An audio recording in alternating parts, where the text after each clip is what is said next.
Hello everyone, कैसे हैं आप सब। आई होप ठीक होंगे और अपने एग्जाम की तैयारी बहुत अच्छे से कर रहे होंगे। मैं अदिति उद्भव क्लासेस से आपका स्वागत करती हूँ।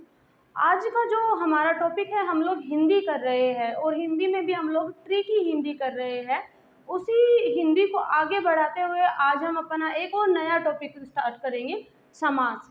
समास में इतना सारा कन्फ्यूजन रहता है समास को पहचानने को लेकर कि कैसे पहचाने, कैसे पता चले कि इसमें कौन सा समास है। तो देखिए, समास में दो ही चीज दी होती है। एक तो ये पूछा जाता है कि कौन सा पद प्रधान होता है, और दूसरा ये पूछा जाता है कि इसमें से कोई शब्द दे दिया जाता है कि इसमें से कौन सा समास है। तो इन्हीं दोनों चीजों को ध्यान में रखते हुए आज स्टार्ट करते हैं हम आज का अपना टॉपिक। सबसे पहले हमें समास का जो अर्थ है, समास का अर्थ पता होना चाहिए कि समास का अर्थ क्या है। तो संक्षिप्तीकरण को समास कहते हैं। संक्षिप्तीकरण को हम समास कहते हैं। परिभाषा देख लेते हैं समास की क्या होती है। दो या दो से अधिक शब्दों का परस्पर संबंध बताने वाले शब्दों को समास कहते हैं।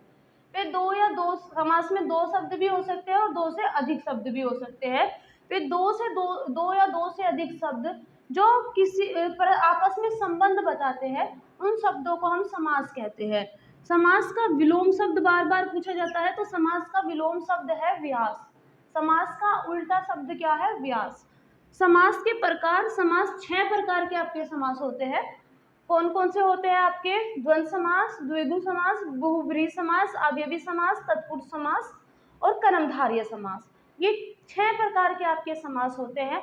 इन 6 प्रकार के समास से ही आपसे बार बार क्वेश्चन पूछे जाते हैं। सबसे पहला समास है हमारा द्वंद्व समास।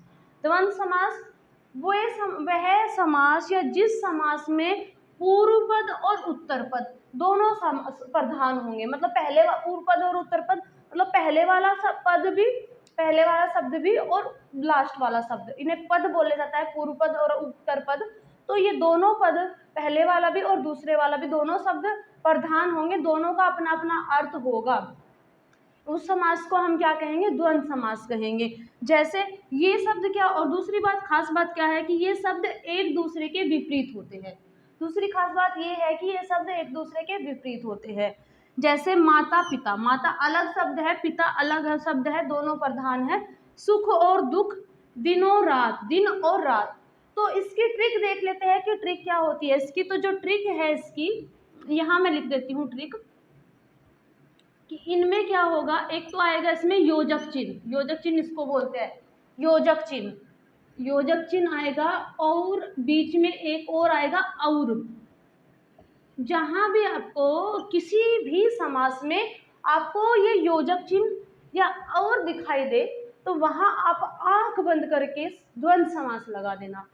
जहां भी आपको योजक चिन्ह और ये आपका और दिखाई दे, वहां आप क्या करेंगे? द्वंद्व समास लगा देंगे। जैसे दिनों रात की ही बात कर लेते हैं, तो इसको हम दिन रात भी तो लिख सकते हैं, दिन और रात भी लिख सकते हैं। माता पिता, माता पिता में क्या है आपका? योजक चिन्ह दिया हुआ है। सुख और दुख और विभक्ति आ गई, उसमें आपका क्या है? द्वंद्व समास है। तो यहाँ तक आई होप आपको क्लियर हो गया होगा ये चीज। दूसरी बात, आपका दूसरा जो आपका होगा दूसरा समास, वो होगा आपका द्विगु समास। द्विगु समास, जिस समास में पूर्व पद संख्यावाचक, पहला पद आपका संख्यावाचक और उत्तर पद प्रधान हो, उस समास को हम क्या कहेंगे? द्विगु समास कहेंगे। द्वंद्व समास, द्विगु समास, इसमें कंफ्यूजन रहता है, ध्यान रखना बस आप लोग कि द्वंद्व समास में तो आपका क्या है? एक दूसरे के विपरीत होते हैं। द्विगु समास में क्या होता है? पहला पद संख्यावाचक होता है और उत्तर पद आपका प्रधान होता है। जैसे नवरत्न, सप्तद्वीप, त्रिभुवन, पंजाब। तो इसमें पहला क्या है? नौ आपका संख्या आई हुई है। सप्तद्वीप 7, त्रिभुवन 3 और पंजाब 5। तो ये आपकी संख्या दी हुई होती है। तो जिस समास में संख्या दी हुई होगी, इसकी ट्रिक भी यही है कि जहां आपको संख्या दिखाई दे, संख्या की उपस्थिति हो, की उपस्थिति हो, वहां आपका क्या होगा? वहां आपका द्विगु समास होगा। कर्मधारय समास। कर्मधारय समास, जिस समास में पूर्व पद विशेषण और उत्तर पद विशेष्य हो और साथ के साथ उत्तर पद प्रधान हो, मतलब पहले वाला पद हमारा विशेषण हो और दूसरा पद हमारा विशेष्य हो और उसके साथ साथ हमारा उत्तर पद प्रधान हो, उस समास को हम क्या कहते हैं? कर्मधारय समास कहते हैं। जैसे काली मिर्च, नील कमल, पीताम्बर, चंद्रमुखी। इसकी ट्रिक देख लेते हैं कि विशेषता बताने वाले शब्द। ट्रिक क्या है? विशेषता बताने वाला समास।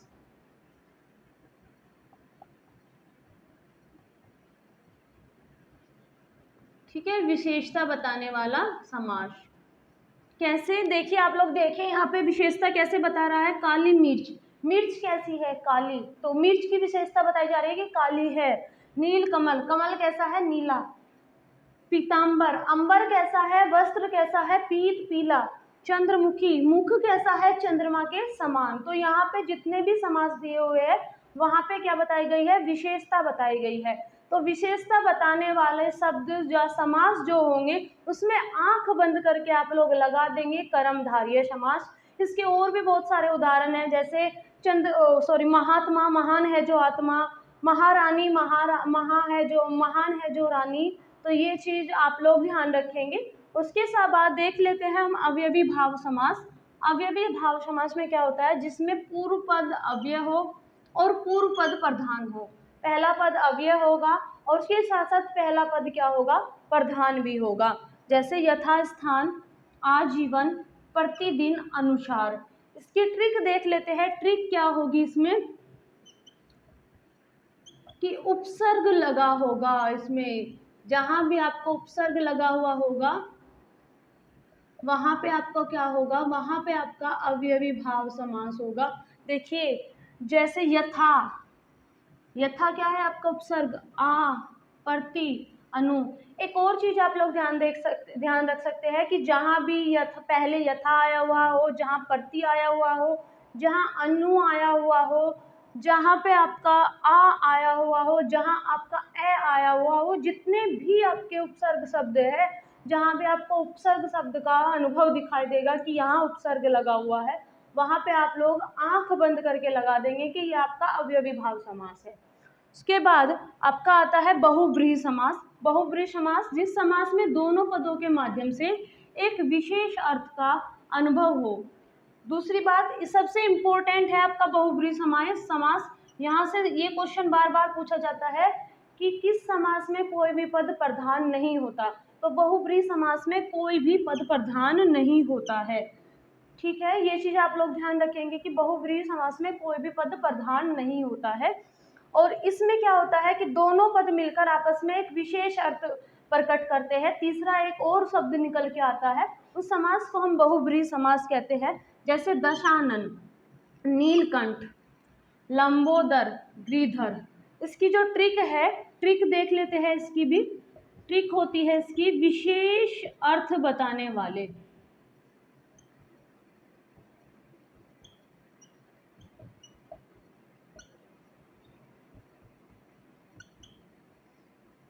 इसकी ट्रिक क्या है? विशेष अर्थ बताने वाले समास को हम क्या कहते हैं? आपका बहुव्रीहि समास कहते हैं। जैसे जैसे दशानन, दशानन किसको कहा जाता है? रावण को कहा जाता है। नीलकंठ, नीलकंठ भगवान शंकर को कहा जाता है, तो एक विशेष अर्थ निकला। लंबोदर, लंबोदर किसको कहते हैं? गणेश जी को कहते हैं। और गिरिधर किसको कहते हैं? गिरधर कहते हैं श्री कृष्ण जी को। तो विशेष अर्थ बताने वाले शब्द जहां भी आपको दिखाई दे वहां आप क्या लगाएंगे? वहां आप बहुव्रीहि समास लगाएंगे। उसके बाद आता है आपका तत्पुरुष समास। तत्पुरुष समास में क्या होता है? जिस शब्द में पूर्व पद गौण तथा उत्तर पद प्रधान हो उस समास को हम क्या कहते हैं? तत्पुरुष समास कहते हैं। जैसे राजपुत्र, गृहकट, जन्मांध, नीति निपुण। इसकी ट्रिक देख लेते हैं। क्या होती है इसकी ट्रिक? ट्रिक है कि विभक्ति का लोप होता है।